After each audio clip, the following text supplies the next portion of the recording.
What's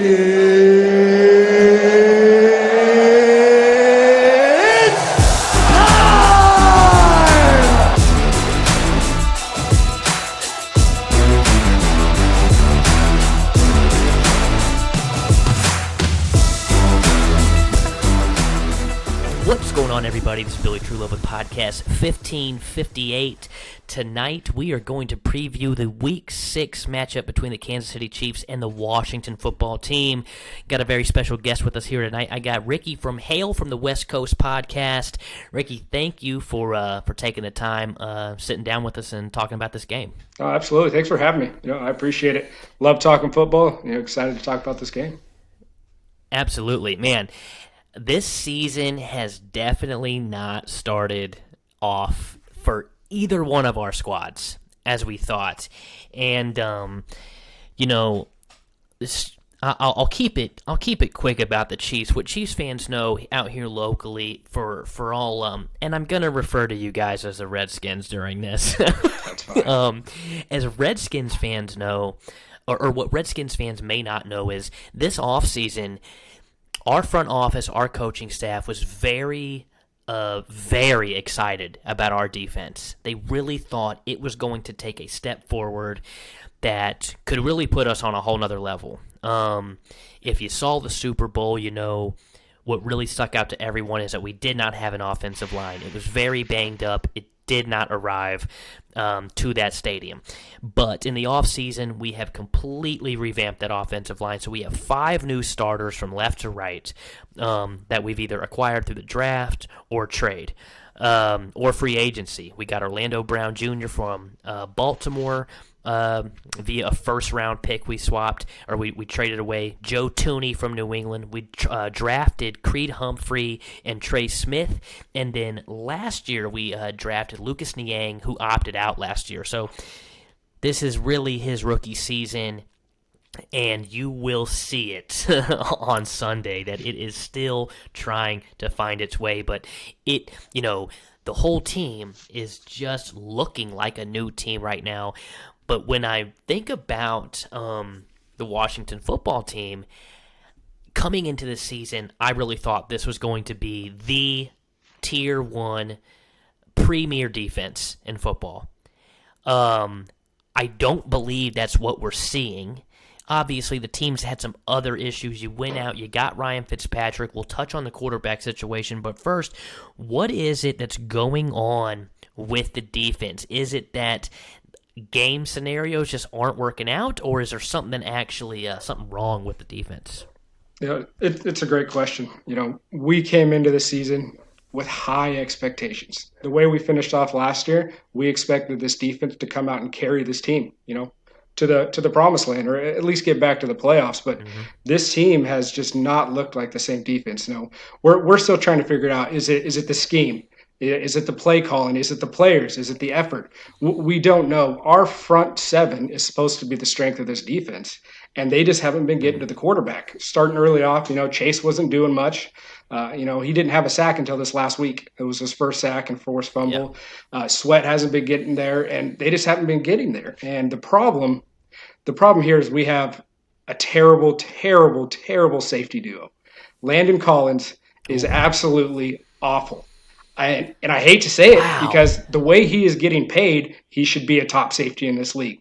He's getting paid like one, but he is not playing like one. He is awful in coverage. He's missing tackles. In all honesty, he needs to be playing linebacker.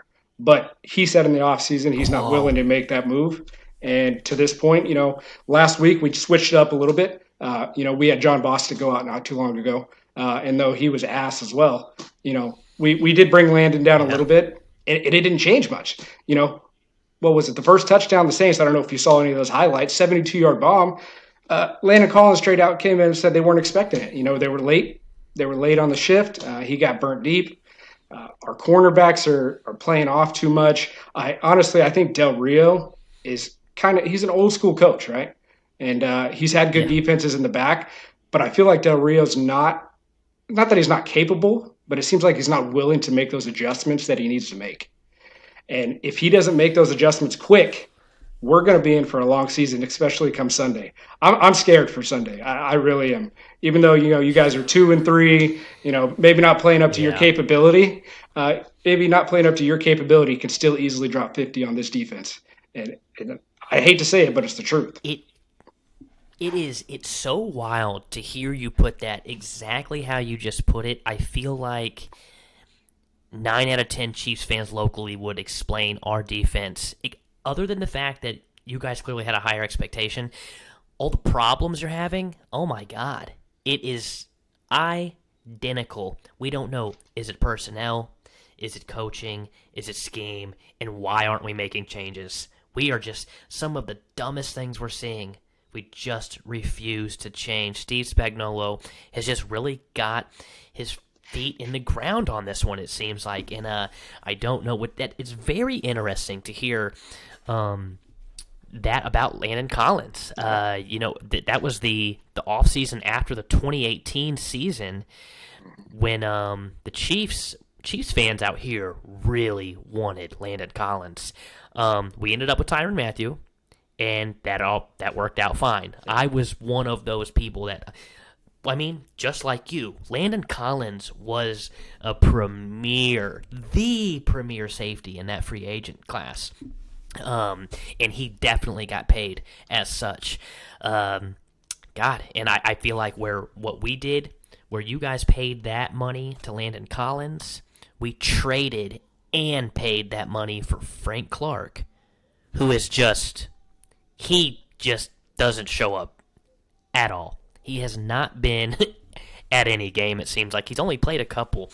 And we're just feeling it. You feel when you are paying that much money to someone that isn't showing up on Sunday, it just tanks that side of the ball. And we are just, all of our money players right now really just not living up to that contract, like you said about Landon Collins. I am more shocked about Chase Young.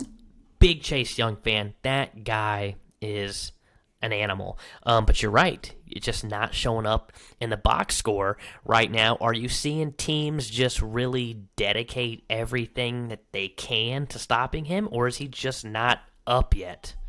It's a great question because you would expect right after the season he had last year, to be him getting double teamed a lot. It's really not happening. He's really not getting Wow. double teamed a lot. I think it could just be the sophomore slump. He's got a motor. He just goes and he goes and he goes, and I think that might be part of his issue. Is he's really only got one move. He's got that speed burst across, and if he doesn't Mm-hmm. get your hands across and swim under, you kind of got him beat. And so it's kind Wow. of, I think it's an adjustment that he's going to have to make. And he made that with this sack last week. He spun to the inside, was right there, make the play, made the fumble. And I think it's just going to be an adjustment. He's a great player. Like I said, his motor is ridiculous. You see him running all over the place. Whether the play's to his side or not, he doesn't stop. And I think he's So going it's to be a definitely not great player. effort. No, it's not effort at all. I think maybe there was some adjustments with the coaching, in the offseason, and he's just got to learn. And once he gets those Yeah. other moves down, he's going to be dominant. Absolutely, he will be a dominant player.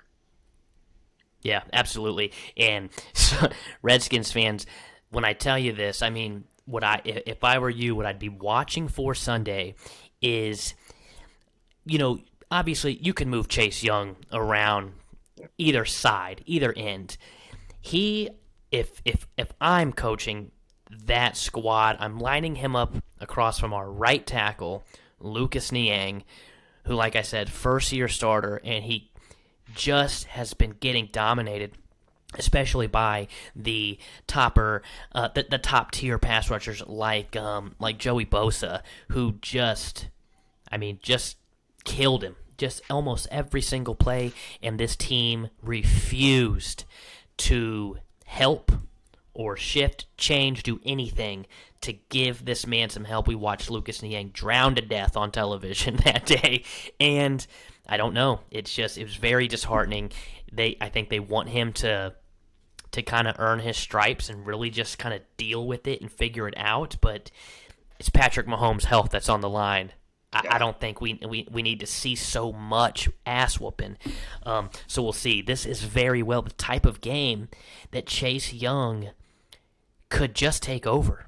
If Lucas Niang is in front of him all day, this could get out of hand for our offensive line quick, which then leads me to, obviously, in the offseason, one of the more important acquisitions you guys made was going out and getting Ryan Fitzpatrick. Now, I personally, I think everyone is a Fitzpatrick fan to a degree. I thought it was a bit of a lazy move.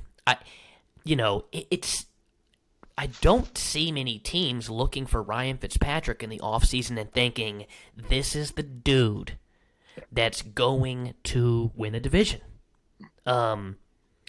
Obviously, he did some good mentoring in Miami with Tua and things like that and got to play and came out and got some wins, but that's been his whole career, is just getting some wins. And then, unfortunately, the injury happened. That really sucks.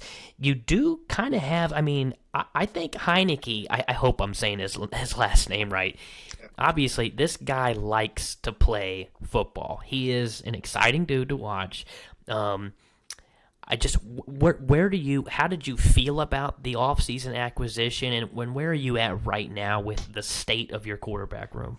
It's a good question. So in the offseason, when we signed Fitzpatrick, I wasn't very happy. I like Fitzpatrick. I think he brings in that magic at times, but I agree with you. It was a lazy move. I think we wasted our opportunity in the draft to try to move up. I really liked Fields coming out. I thought we had a chance to move up and get Fields, but we decided to hold back and, ended up taking Jamin Davis, who has barely played to this point. I think right now with Taylor Heinicke behind center, I'm going to be one of the, few fans who don't really like Heinicke. He's a baller. I'm not going to lie. He comes out, he balls. Yeah. You saw the playoff game against the Bucs. He played great. But there are too many things about Heinicke that just don't show me a starting quarterback in this NFL for a long period of time. He can scramble. He knows how to, play when the defense breaks down or, the offensive line breaks down. He'll get out of the pocket. He'll run. He'll make you pay on his feet. The problem is he does not have a strong arm. And you don't have to have the strongest arm to be a quarterback in the NFL. Yeah. But the thing is, if you're not going to have a strong arm, you have to be on time with your passes. You have to have anticipation. He doesn't have that. He's scared to play from the pocket. Even when he's got 5-6 seconds in the pocket, he's looking to get out. And yes, that's when he makes his plays. But you need to have a quarterback who can sit in a clean pocket and make the throw. He doesn't have the strong arm to get downfield. He's late on the throws, and he throws the ball high way too many times. He's almost gotten McLaurin hurt a couple times, and if he goes down, I don't know what to tell you. We have nobody else with Samuel out. And like I said, I think he's a glorified backup, and that's what he'll always be. There's a reason he's been a traveler. There's a reason he was out of the NFL for so long. He'll come in, he'll give you a spark, but at the same time, he'll rip that spark away. He'll come in, throw 3 touchdowns. The next game, he'll come out and throw 3 interceptions. What we've noticed, the 2 games we've won, yes, he led us back to a comeback against the terrible-ass Giants. The only reason we won that game is because we got a bullshit offsides penalty. We got lucky. We got lucky on that game. We should have lost. We got lucky. Then what happened when we played the Bills? He just got ripped apart. He was late on his throws. He was looking down his receivers, and, we ended up getting smoked by the Bills. Then we come out and we have a comeback against the Falcons, and he played pretty well, but even against, again, a terrible defense. And he had probably 3 different passes that should have been picked off. But luckily, Atlanta's terrible, and, they didn't capitalize on it. And then we come out again this last week against the Saints, who aren't a great defense, but they're a good defense. And, the same thing, late on throws, high on throws. He's just – sometimes I feel like he's not confident in himself in the pocket, and that's going to be trouble for you in this league. If you can't make plays with your legs every game, you're going to struggle. And him making those plays is great, but his durability has been an issue. He's been hurt so many times, 4 or 5 times, shoulder, concussion. He balls out. He's a gamer, but he's not a starting quarterback in this league for a long time. And I think we have to draft a quarterback this year. It is nuts. A lot of people just don't get it. There aren't 32 men on the planet that can play high-level starting quarterback game in the NFL. There isn't. And you have to find them in the draft. You have to take a chance. You got to gamble sometimes. You either have to be really bad or you have to gamble. And, the way your division was last year, it didn't afford you the ability to be in the top 5 of the draft. And yeah, the Ryan Fitzpatrick move was a bit lazy. If I'm Washington right now, I'm saying yes to whatever Houston wants. What do you want? Here it is. Give me Deshaun Watson. They just don't come around enough. There are far more quarterbacks that obviously bust than actually turn out to be anything. Deshaun Watson has proven his worth. Maybe Aaron Rodgers. Again, sometimes it's tough to see quarterbacks staying in the conference, that's why I think it makes sense. Get Deshaun Watson the hell out of Houston. I don't know what they're doing. If someone's gonna budge, and I feel like you guys have all the weapons, all the pieces on that team to hang with teams like the Chiefs, and you'll see this on Sunday. And you're right, guys like Terry McLaurin, just special dudes. I'm a big Antonio Gibson fan too. Yes. You guys can run the ball, you can protect, and if Curtis Samuel can stay healthy, I also think Adam Humphries is very underrated. I think you guys have the tools. But back to Heinicke, everything you're saying, yeah, it makes sense. I think what you're going to see, the plan, I think for the Chiefs, what's going to have to start happening at some point for this defense to win is to just sell out and send the sink at the quarterback 90% of the time. Because what's the worst that could happen? They're either going to score in 7 or 8 minutes or just let them score.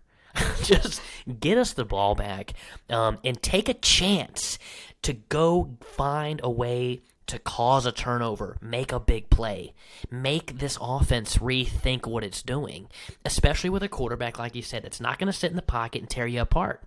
He just isn't. He's not Josh Allen.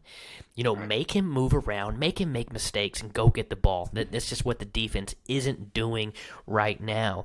So I'll ask you this then. The Chiefs are having their struggles. And the defense, like I said, it's banged up, but we just still can't really put our finger on what the problem is. We've lost Clyde Edwards-Helaire, our starting running back, so we'll see how running the ball goes this week. We've got Darrell Williams as our backup and Jerick McKinnon that we brought in on the offseason, so we'll see what happens there. And obviously you know about Patrick Mahomes. Our wide receiver room is really, really bad right now. I understand there's Tyreek Hill, but then the next best receiver, I'm not including Josh Gordon yet because we don't know what we have there yet. After Tyreek Hill, it's Billy Truelove and it's Ricky from Hail from the West Coast playing wide receiver for the Chiefs right now. And that's the problem, that it's just too much of a drop-off, that these guys are just running around not doing anything. Patrick has made them look better than they are for too long now. The juice ain't worth the squeeze, and that's why we made the move to go get Josh Gordon, because we're desperate, and it's a desperate move. So knowing our woes and knowing what you guys can do if you're clicking, what do you think it's going to take for the Washington football team to come out with a W on Sunday? Well, things absolutely have to align perfectly. The thing is, your passing game against our secondary, even with your limited wide receivers, is still going to be dominant against our secondary. That's how bad they have been. They can't cover anybody. If Tyreek Hill is healthy, he will go for over 200 yards. We cannot stop him. We cannot stop him. Our linebackers cannot cover. Travis Kelce will go off if he's healthy. We just can't cover anybody. In order for us to win, I think our defensive line has to dominate. I think Chase Young has to get in the backfield. Sweat has to be in the backfield. We have to make Mahomes uncomfortable. And even doing that, he's still Patrick Mahomes. He can make the throws. But the only way for us to have a chance is to keep Mahomes in the pocket, bring him down. That's it. If we can't bring him down and we give him time to throw, he will pick us apart, and it is going to be a long day. So I would say if we can get to the quarterback, have 5 or 6 sacks, make him uncomfortable, I think we will have a chance. but a very, very small chance. Well, then I'll ask. I mean, I think you guys clearly, as far as comparing your D line to ours, you guys are far superior to us with Sweat and Young on the outside. Do you think you guys have what it takes on a good day? Do you have what it takes to get pressure just sending those four guys up front? They're going to have to. I mean, they do. If Sweat and Chase are on their A game, then yes, they can get to the quarterback with Ioannidis up the middle, John Allen, Deron Payne. I mean, on paper, this defensive line is absolutely dominant on paper, but Yeah. they are not playing the way that it shows on paper. You know, Deron Payne, he's having a strong year, but again, we're not getting to the quarterback enough. Our lack of a secondary has been hurting our defensive line. They've been getting rid of the ball so quick. That's been the thing against us. Get the ball out of the quarterback's hand, quick throws, quick slants, quick dig routes. And that's something Mahomes can do. He can get it out of his hand quickly, and so that offsets our defensive line. And if we can't get there, our secondary is not able to hold up their end, and our defensive line knows it. I'm reading about it on Twitter. You hear it when they're doing their conferences after the games. They're not out and saying names, but they've been calling out the secondary.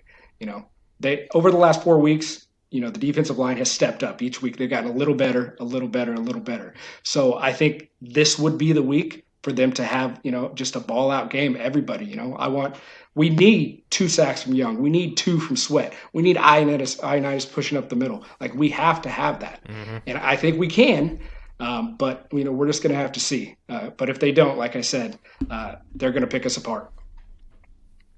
Well, then, something that I think will be very interesting for Redskins fans to watch, what's being said locally a lot right now is that people aren't confident that Patrick Mahomes will take the quick shot to get rid of the ball quick.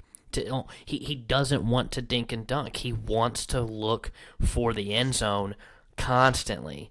And now teams are finding ways to force these turnovers. You're right. I mean, if he can get rid of the ball quick, because he's going to have to against that D-line, he will do himself some favors by taking the non-sexy route. Something to watch. If you're seeing him hold on to that ball, it's because he just wants to take a shot.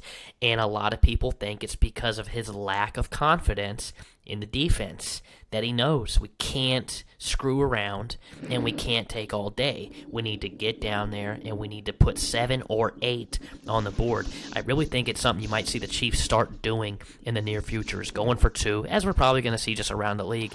But with a defense like this that has become a liability, you got to put all the points you can on the board. I'd like to see the Chiefs start going for it on 4th. We don't see 4th down often, but this past weekend we did, and we weren't taking our shots there until we absolutely had to. This team may have to start being the aggressor, which we're just not used to having to be, because, we generally have the superior offense and we'll do whatever we want. The offense isn't working like it's supposed to right now, and you'll see that. It seems it's just sputtering almost. We can still put up points and yards and yada, yada, yada, but it doesn't look good.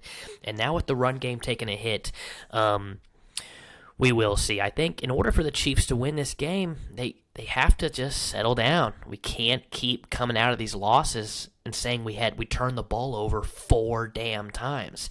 And we've done that twice this year. Patrick Mahomes has turned the ball over more times this season than he has ever in a season, and we're just going into Week 6. He's having a horrible year. I know he led the league in touchdowns going into this past week, but it has been a year to forget so far, and we're looking to turn things around. Obviously, locally everyone's saying this is the game. Like, this is a good opportunity to get your confidence back, which I know that sucks being on your side of things, and you guys are looking for the same spark as well. Nothing could give you guys more of a spark than beating Patrick Mahomes Sunday. That really could do it. Yeah, it's crazy. You'll see another thing. If you guys are going to beat us, in my opinion, I think the recipe is always keep Patrick Mahomes off the field. Well, The injury report today has already determined Chris Jones, our star defensive tackle that we have just been kind of playing wherever the hell we want and letting him suck all year. He's out, so we won't have him inside or outside. Our number one corner, Charvarius Ward, is out as well on that defense. It's two big blows. So Terry McLaurin's going to have either second-year L'Jarius Sneed following him around. He could have Rashad Fenton. He's going to have a young guy around him. He could have a big day, and Gibson could have a big day if he's healthy. I know McLaurin's a little banged up as well. Both of these squads are pretty banged up going into this week, so should be a very interesting game. Obviously, when the schedule came out, I looked at this one and said, okay, we're going to torch them. And now I'm not sure if we can win Sunday. It's just, you'll see it for yourself. It is an odd-looking product. When Patrick Mahomes is standing there with the ball, refusing to let it go, bad things are happening, and we're just not used to that. What are you guys thinking? Does it sound like Gibson and McLaurin are going to be available Sunday?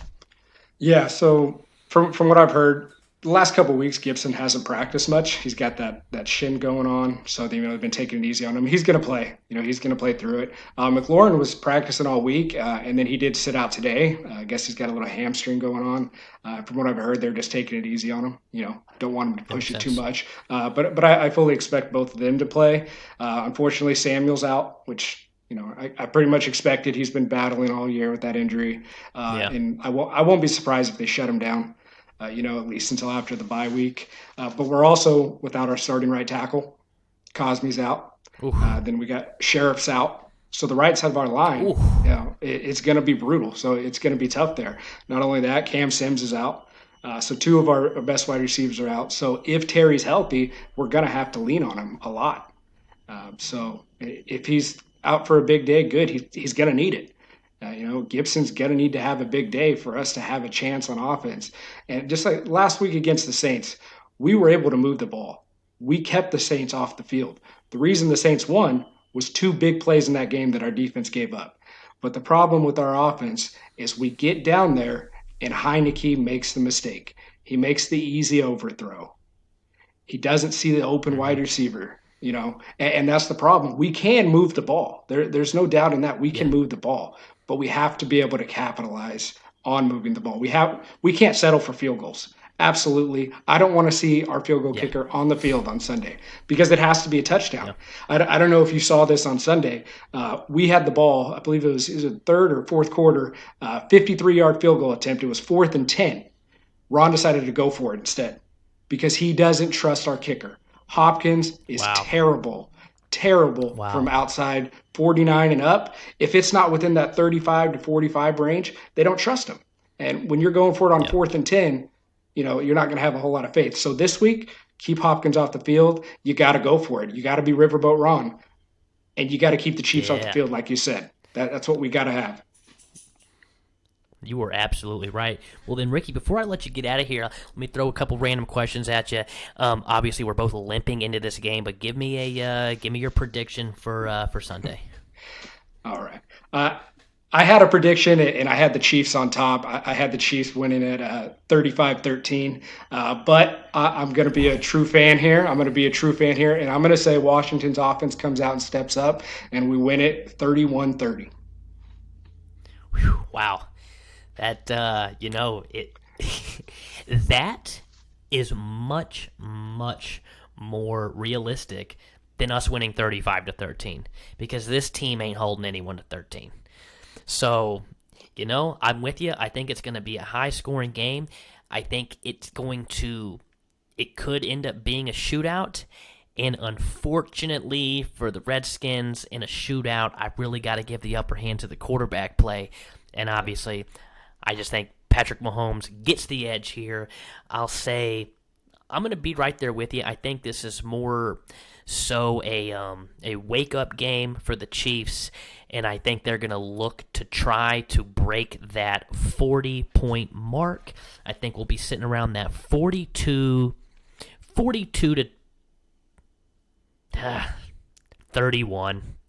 I don't see this defense really stopping anything, but I think this offense, as you'll see, what's been very important in both games that we've won, we need the coin toss. We need the last possession of the first half. We need to score there, and then we need to score in the second half, put together those back-to-back possessions, and really kind of move forward from there. That's what we're going to need. And then I'll ask you for a way too early Super Bowl prediction. Way too early Super Bowl. I'm going to keep the Washington football team out of this conversation for this one. Yeah. But way too early. I really like the Arizona Cardinals. I think that team has the potential to run it. I like them coming out of the NFC. And then I also coming out of the AFC, I think the Bills are going to get there. I think the Bills are the team to beat right now in the AFC with the Chiefs, having their little bit of blunders lately. I think it's going to be the Cardinals versus the Bills. I'm absolutely with you right now. If I had to put my money down, I'm going Bills in the AFC. I love the Cardinals right now and what they're doing. I'm also thinking that the Rams are going to get better and better as Stafford gets more and more comfortable. And how crazy would it be for something we've never seen last year with a team hosting the Super Bowl in their house, it happening again this year if the LA Rams, and what if the Chargers go? What if we get an all LA, we get both teams hosting it in their home stadium as the Super Bowl is in LA? But yeah, I'm with you. The Bills, and I do think the Chargers could be a close second in the AFC. I'm not a believer in Cleveland. I'm not a believer in Baltimore. Yeah, and I'm always going to believe in the Chiefs, but I'm not a believer that they are a contender as it is right now. And then my last question before I let you get out of here, who is your favorite Washington Redskin of all time? Favorite of all time? I mean, it's really hard to not say Sean Taylor. I mean, that guy was just an absolute monster. You can't see it, but I got his jersey up here signed and everything. And nice. Yeah, I would have to say Sean Taylor. I just loved watching him on the field. The way he would just lay that hit. I'm sure you remember that Pro Bowl where he hit that punter. That was just a memory you'll never forget. But I would have to say Sean Taylor is my number one. Nice pick. Yes, sir. All right. Well, Ricky, as I said in the beginning, Ricky hosts the Hail from the West Coast podcast. You can find him on YouTube, Apple Podcasts, Google, and Spotify. And again, thank you for your time. For Matt Bird and Justin Herrera, I'm Billy Trulove with Podcast 1558, and we will see you next week. Go Chiefs.